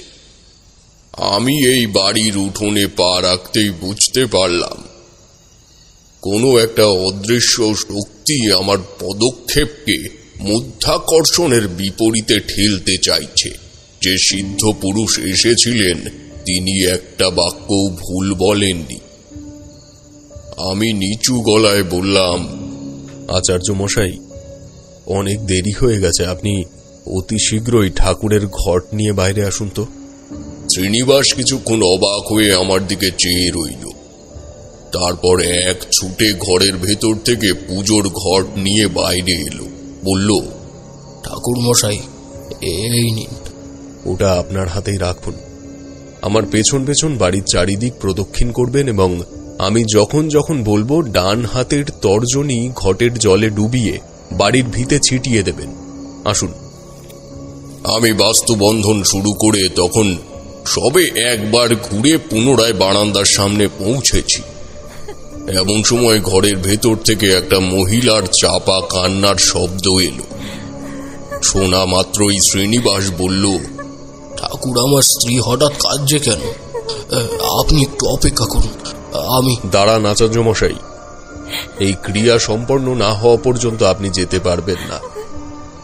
আপনি নিশ্চিন্ত থাকুন, এই কান্না আপনার স্ত্রীর নয়। মানুষকে কিঞ্চিত সময়ের মধ্যে অলৌকিকতার উদাহরণ দেওয়া সম্ভব নয়। আমি এই কথা বলা মাত্রই উনি যে আমায় বিশ্বাস করেননি তার বোঝার অপেক্ষা রাখে না। শ্রীনিবাস শুধুমাত্র ব্যক্তিত্বের নিরিখে আমার সাথে বাস্তুচক্র সম্পন্ন করল। শেষবার যখন পুনরায় বারান্দার সামনে এলাম তখন আর কোনো কান্নার শব্দ নেই। গৃহস্বামী দ্রুত পায়ে ঘরের ভেতরে চলে গেলেন। তার মনের অবস্থা বুঝতে পেরে আমি তাকে বাধা দিলাম না, কারণ এই প্রক্রিয়ার শেষে 3 বার ইষ্ট দেবতার নামে বাস্তু সংকল্প করতে হয়। শ্রীনিবাস ফিরে এলে আমি বললাম, আমার কথা মিলেছে কি আচার্য মশাই? সে দীর্ঘ নিঃশ্বাস ছেড়ে বলল, ধন্য ঠাকুর, ধন্য। আমি যে অবশেষে সঠিক মানুষটিকে খুঁজে পেয়েছি, এর জন্য ঈশ্বরের চরণে সহস্র কোটি প্রণাম। আমার মেয়ে ও স্ত্রী দুজনেই ঘুমাচ্ছিল। আমি নিজে গিয়ে আমার স্ত্রীকে ডাকলাম। দেখলাম একজন মহিলা নাক পর্যন্ত ঘোমটা টেনে দরজার সামনে এসে দাঁড়িয়েছে। শ্রীনিবাস বলল, এই যে বৃন্দা, আমার স্ত্রী, তুমি চা নিয়ে এসো, আমরা পাশের ঘরে বসছি। বলে শ্রীনিবাস বারান্দার মেঝেতে একটা বড় চাটাই পাতল। তাতে বসে তাকে প্রশ্ন করলাম, আচার্য মশাই, এবার আমায় কয়েকটা কথা বলুন। মনে রাখবেন, আপনার হাতে সময় আছে 8 ঘন্টার কাছাকাছি। এর মধ্যে যা করার আমায় করতে হবে।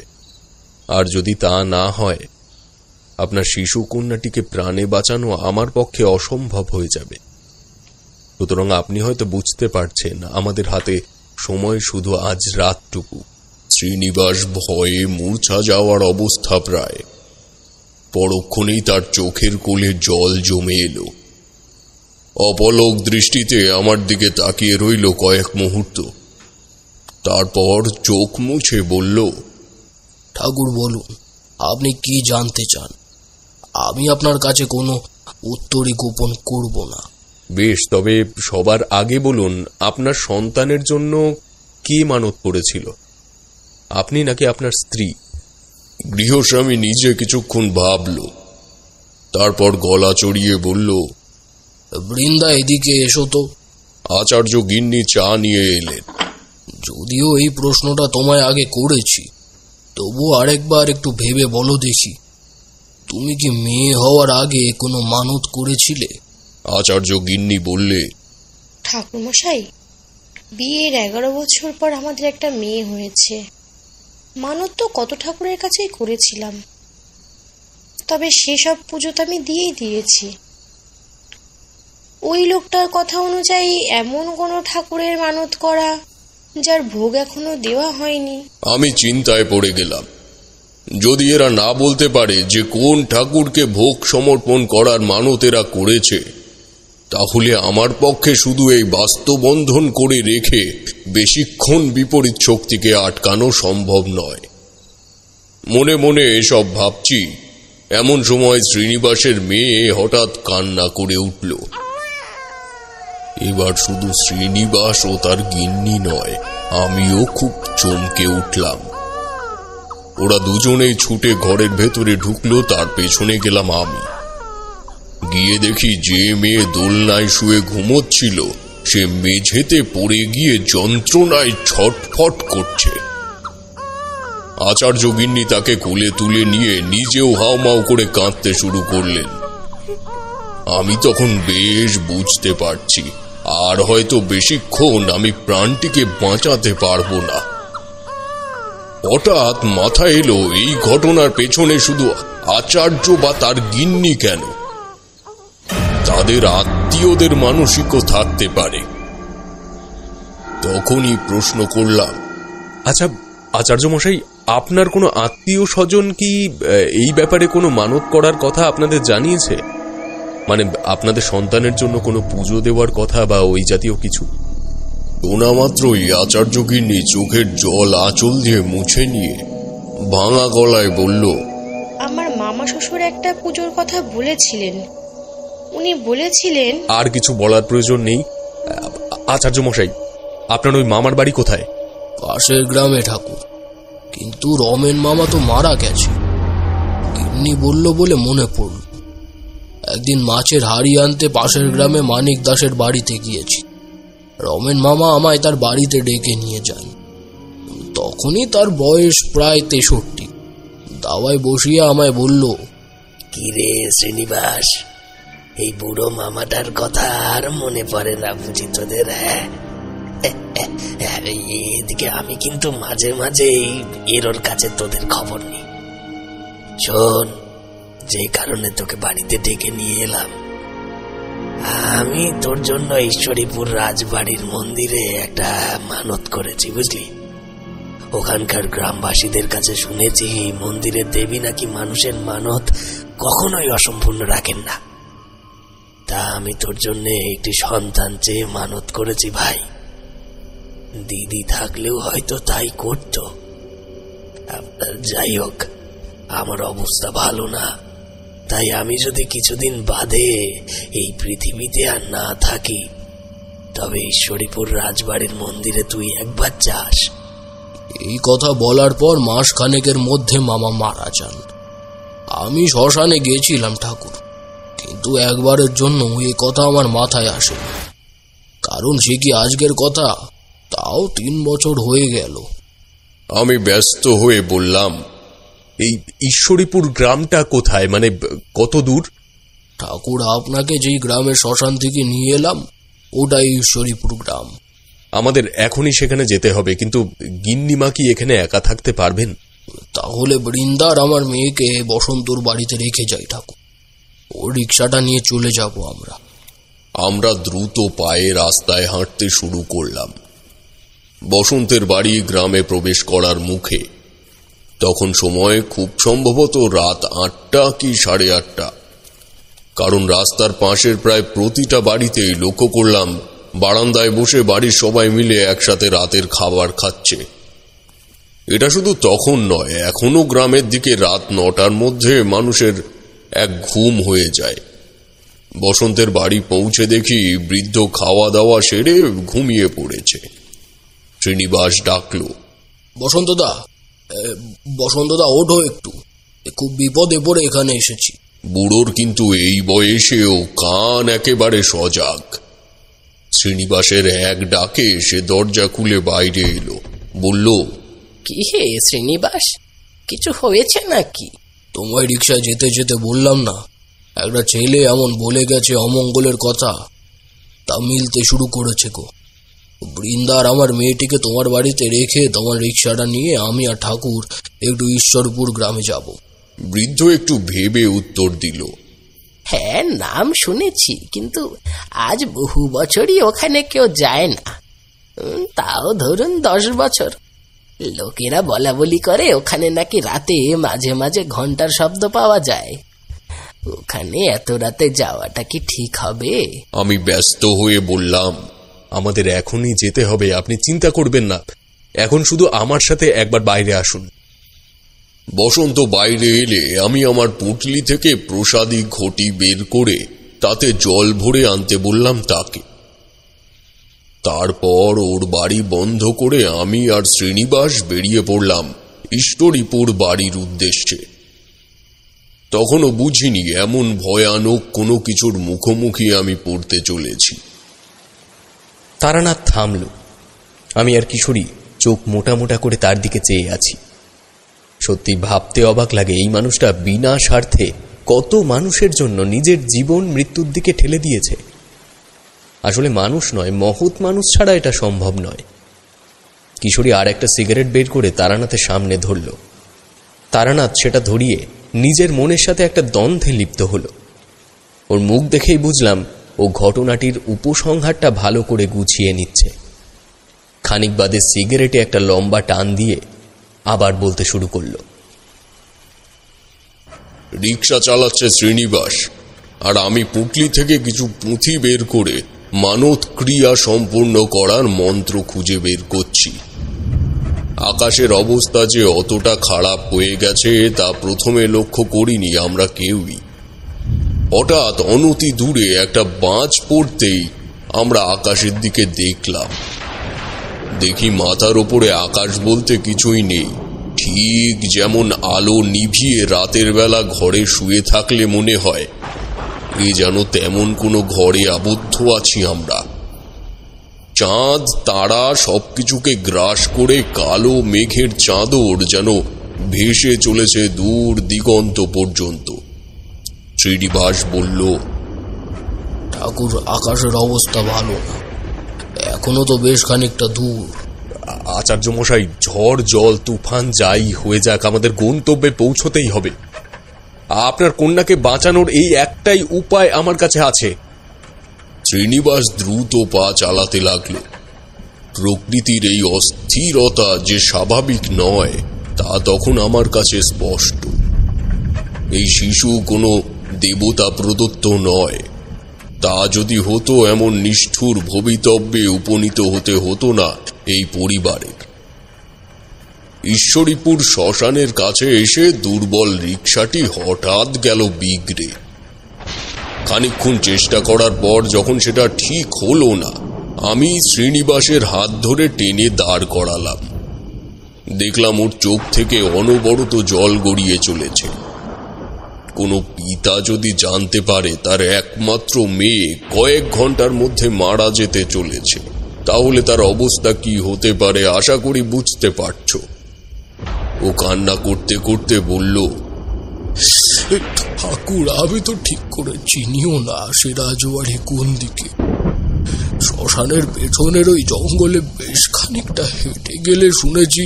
শান্ত হন আচার্য মশাই, শান্ত হন, আপনাকে ভেঙে পড়লে চলবে না।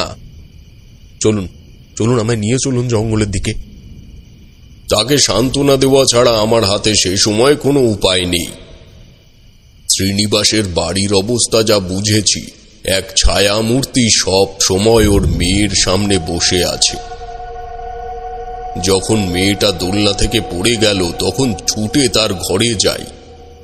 আমি তখনই লক্ষ্য করেছি একটা ছায়া দোলনার নিচে বুকে ভর দিয়ে শুয়ে আছে। আমি আকস্মিক ভয়ের উদ্বেলকে মনে চাপা দিয়ে রেখেছিলাম শুধুমাত্র তাদের মানসিক শক্তিটুকুকে না ভেঙে দেওয়ার জন্য।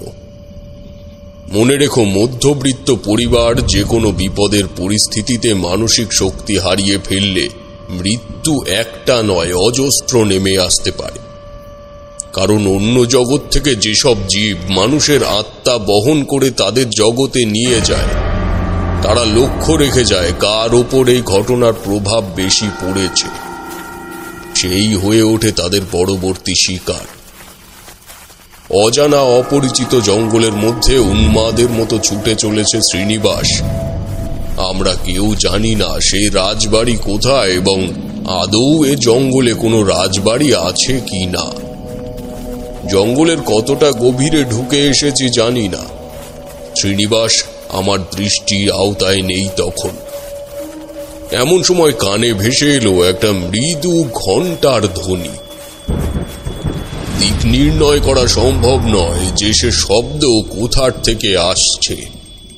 আমি ডাকলাম, আচার্য মশাই, আচার্য মশাই, আপনি কোথায়? এদিকে আসুন। কোনো উত্তর এলো না বিপরীত দিক থেকে। আমি দিক দিশেহারাহীন হয়ে আরো কিছুটা দৌড়ে এগিয়ে গেলাম। পরক্ষণেই বুঝলাম এই অপরিচিত জঙ্গলে দৌড়ে যাওয়া মানে নিজেকে সম্পূর্ণরূপে জঙ্গলের একাকিত্বের হাতে সমর্পণ করা। আমি পুনরায় আগের জায়গায় ফিরে এলাম। ওটাই যে আগের জায়গা তা বুঝলাম সেই ঘণ্টার ধ্বনির শব্দে। আমি চোখ বুজে সেই স্থানে বসে পড়লাম। গভীর মনোসংযোগের চেষ্টা করছি শব্দের দিক নির্ণয় করার জন্য। একসময় মনে হলো আমার ডান দিক থেকে এই শব্দ আসছে। উঠে দাঁড়িয়ে দৌড়তে যাব এমন সময় আমায় অবাক করে শব্দটা পেলাম আমার পেছন দিকের থেকে। বুঝলাম এই প্রকার চলতে থাকলে আমি এই স্থান থেকে কোথাও নড়তে পারবো না, আর বিপরীত শক্তি তার ইন্দ্রজালে আমায় আষ্টে পৃষ্ঠে জড়িয়ে ধরবে। মনকে শান্ত করে পেছন দিকে ফিরে দৌড়তে শুরু করলাম। অন্ধকারে ঢাকা অজ্ঞাত জঙ্গলে মাঝে মাঝে চমকানো দিক দিগন্ত আলোকিত করা বিদ্যুতের ঝলকানি তখন আমার একমাত্র পথ নির্দেশক। কত দূর এগিয়ে এসেছি জানি না, হঠাৎ থমকে দাঁড়ালাম। চোখে পড়ল একটা সাদা বস্তার মতো কিছু আমার থেকে হাত 10 দূরে পড়ে আছে। মনের মধ্যে অজান্তেই একটা ভয়ের সঞ্চার হলো। আমি পা টিপে টিপে সেই বস্তুটি লক্ষ্য করে এগোতে শুরু করলাম। বেশি দূর এগোতে হলো না। 3-4 পা এগোতেই একটা বিদ্যুতের ঝলকানিতে দেখতে পেলাম শ্রীনিবাস উপুর হয়ে একটা পাথরের বেদির ওপর পড়ে আছে। কাছে গিয়ে ডাকলাম, আচার্য মশাই, আচার্য মশাই উঠুন। কি ব্যাপার, কি হয়েছে আপনার? আচার্য মশাই উঠুন। হাতের নাড়ি চেপে দেখলাম, তা অতি মৃদু হলেও তখনও বন্ধ হয়ে যায়নি। শ্রীনিবাস কোনো আকস্মিক আতঙ্কে অজ্ঞান হয়ে গেছে। আমি তাকে সোজা করে শোয়াতেই দেখি তার হাতে একটা পেতলের ঘণ্টা। এই ঘণ্টার শব্দই কি তবে আমি শুনতে পাচ্ছিলাম এতক্ষণ? কি কারণে জানি না, নিজের অজান্তেই বোধহয় ওর হাতের থেকে ঘণ্টাটা নিয়ে আমি একবার শব্দ করলাম। সেটাই ছিল ওই রাতের অনিষ্ঠতার সূত্রপাত। ঘণ্টার শব্দ ছড়িয়ে পড়া মাত্রই চোখের সামনে আবির্ভাব হলো এক নারী মূর্তির। মৃদু বিদ্যুতের ঝলকানিতে দেখতে পেলাম তার চুল প্রায় মাটি স্পর্শ করছে। তবে এই অবয়বের আসল পরিচয় নির্ধারণ করতে আর বেশি দেরি হলো না আমার।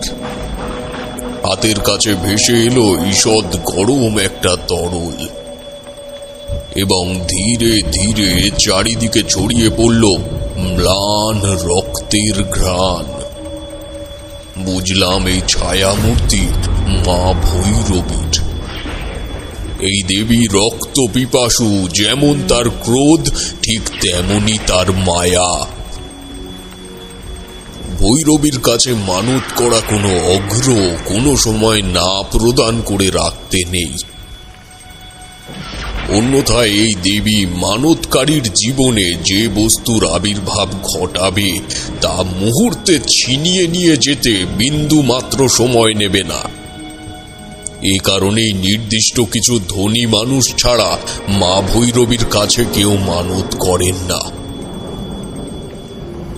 রাজবাড়ির ভৈরবী মন্দির এই কারণেই এত জাগ্রত ছিল। তোমরা হয়তো মনে করছো এই দেবীকে অতি সহজেই সন্তুষ্ট করা যায়, কিন্তু তা নয়। মা ভৈরবীর কাছে শুধুমাত্র জীবিত প্রাণীর রক্ত উৎসর্গ করলেই তাকে তুষ্ট করা সম্ভব। তাহলে ভাবো আমার সেই সময়ের পরিস্থিতি। তারানাথ আবার একটু থামল। তার কপালে বিন্দু বিন্দু ঘাম জমেছে লক্ষ্য করলাম। কিশোরী বলল, সে সময় তো আপনি আর শ্রীনিবাস ছাড়া জীবন্ত মানুষ বলতে কিছুই ছিল না। কি করে কি করলেন আপনি? তারানাথ অন্যমনস্ক হয়ে পড়েছিল বোধহয়। বলল, আমি দুর্বল হয়ে পড়ছি দেখে মন শক্ত করে উঠে দাঁড়ালাম। এমন সময় হঠাৎ নেমে এলো অঝোর ধারায় বৃষ্টি। আমি জানি তখন আমায় কি করতে হবে। শ্রীনিবাসকে ওখানেই রেখে ছায়ামূর্তি পেরিয়ে সোজা এগিয়ে গেলাম কিছুটা। বিদ্যুতের ঝলকানির ঘনত্ব তখন বেড়েছে। সেই আলো আধারিতে কুয়াশা সমান আচ্ছাদিত বৃষ্টির মধ্যে আবিষ্কার করলাম একটা ভগ্নপ্রায় মন্দিরের ধ্বংসাবশেষ। ধ্বংসাবশেষ বলছি কারণ ঘরটির চালা 4টে দেওয়ালের মধ্যে ভেঙে পড়েছে। তবে এখানে যেটা নতুন চোখে পড়ল তা হলো একটা ছোট কুশি। মন্দিরে চরণামৃত প্রদানের জন্য যেই কোষাকুশির প্রয়োজন হয়, এটা হলো তারই একটা অংশ। সুতরাং আমি যে স্থানে দাঁড়িয়ে রয়েছি সেটাই সম্ভবত রাজবাড়ির মন্দির সংলগ্ন অঞ্চল। তাই ওই স্থানেই পুটলির থেকে একটা গেরুয়া বিছিয়ে তার উপর উপনিবেশ করলাম। মা ভৈরবীকে সাধনার মাধ্যমে শান্ত করার একটাই উপায় আমার গুরু বলেছিলেন, তবে নিজের চোখের সামনে এই প্রক্রিয়া কখনো দেখিনি বা করিনি। কি হবে পরিণতি, কি হবে আমার জীবনের, এইসব কোনো কথা মাথায় আসছে না তখন। চোখের সামনে বারবার ভেসে উঠছে শ্রীনিবাসের বাচ্চা মেয়েটির মুখ। ভৈরবী চক্রের প্রয়োজনীয় উপকরণের কোনো কিছুই তখন আমার কাছে নেই। যেমন যে এই চক্র করবে তাকে মৃগ চর্মাদির উপর উপনিবেশ করে সিঁদুর কিংবা রক্ত চন্দন দিয়ে আসনের সামনে একটি চতুষ্কোণ অঙ্কন করতে হবে। তারপর সিঁদুর তিলকযুক্ত আমের পল্লবের সাথে গন্ধ পুষ্পেত্রী সহ মায়ের আরাধনা করতে হবে। এবং এই চক্রের সর্বপ্রধান ও প্রাথমিক নিয়মের থেকেই আমি তখন বহিষ্কৃত। যেমন শুদ্ধ শুভ্র বস্ত্রাদি ছাড়া ভৈরবী চক্রে বসা উচিত নয়। মোদ্দা কথা বলতে গেলে ভৈরবী চক্রের কোনো নিয়মই আমি মান্য করার পর্যায়ে ছিলাম না তখন। জলের ওপর আঙুল দিয়ে চতুষ্কোণী মণ্ডল তৈরি করলাম। চোখ বুজে এলো, মনে শুরু করলাম ভৈরবী চক্রের আরাধনা। প্রাকৃতিক দুর্যোগের পরিমাণ আরো যেন দ্বিগুণ হলো। নাকে ভেসে এলো ঈষৎ রক্তের গন্ধ। বুঝলাম দেবী আমার আশেপাশেই বিচরণ করছেন। দূরে ফেলে আসা ওই স্থানটিতে পুনরায় রিন রিনে শব্দে ঘণ্টাটা বেজে উঠল। এমন অবস্থায় মনোসংযোগ ঘটানো সত্যি কঠিন কাজ। তার উপর আমার কাছে না আছে কোনো নৈবেদ্য বা না আছে কোনো প্রয়োজনীয় দ্রব্যাদি। আমার সামনে শুনতে পেলাম এক নারী কণ্ঠ। কে তুই? আমি চোখ খুললাম না, এক মনে চালিয়ে যাচ্ছি মন্ত্রপাঠ। আমি জানি ভৈরবীর ভোগ ছাড়া তাকে ফেরানো কতটা কঠিন। গুরুর কথা অনুযায়ী মা ভৈরবী সমস্ত অলৌকিক দেবদেবী ও পিশাচ শ্রেণীর ওপরে বিরাজ করে। ভৈরবী সাধনায় সিদ্ধি পেলে তাকে কোনো কালো শক্তি স্পর্শ করতে পারে না। এবার অপেক্ষাকৃত কাছে এলো শব্দটা। কে তুই? বুকের জল শুকিয়ে এলো আমার। মায়ের আবির্ভাব হয়েছে ঠিকই, কিন্তু তুষ্ট হয়ে নয়, তা হয়েছে রুষ্ট হয়ে। এই সময় যে কোনো অবস্থায় সে আমার শরীর থেকে মস্তক ছিন্ন করে তা তার গলায় ধারণ করতে পারেন।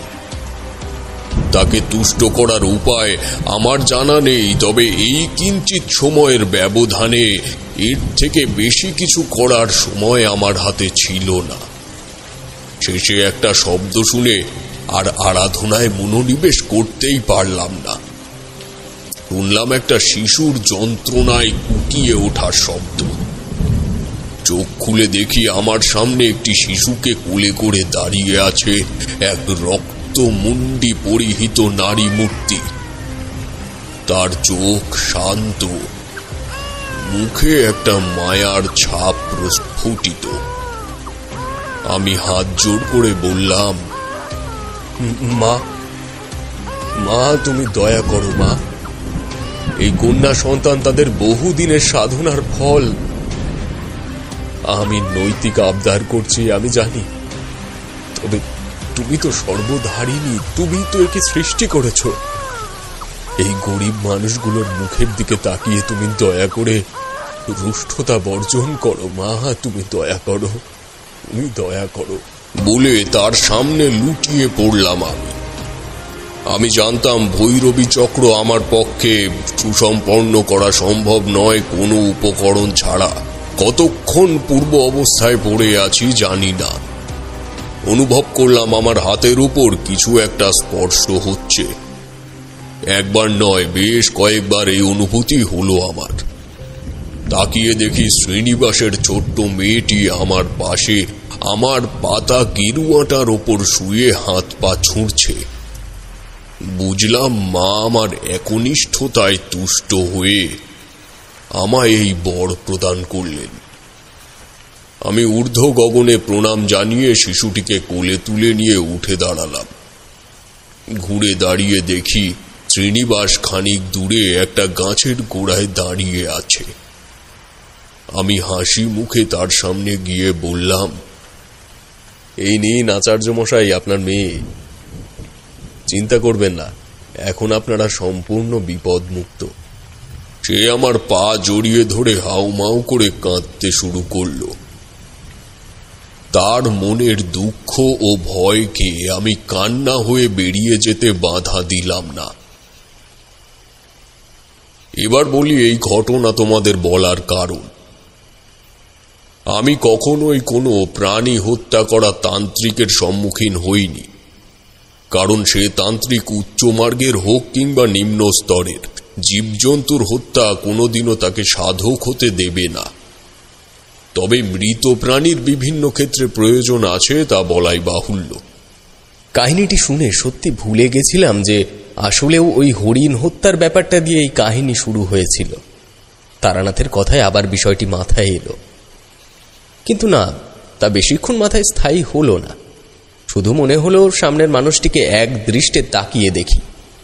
আর মনের এই পৃথিবীতেই অলৌকিকতার অবাধ চলাচল, তা মন থেকে হঠাৎ চোখের সামনে এলে হৃৎপিণ্ড থেমে গেলেও অবাক হব না।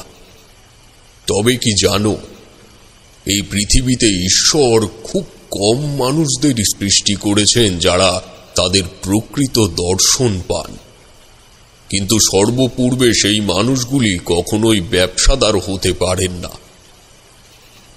কারণ তার নিঃস্বার্থ মনই হলো ঈশ্বর দর্শনের প্রধান আধার। যেমন সাধক বামাখ্যাপা? একদম ঠিক।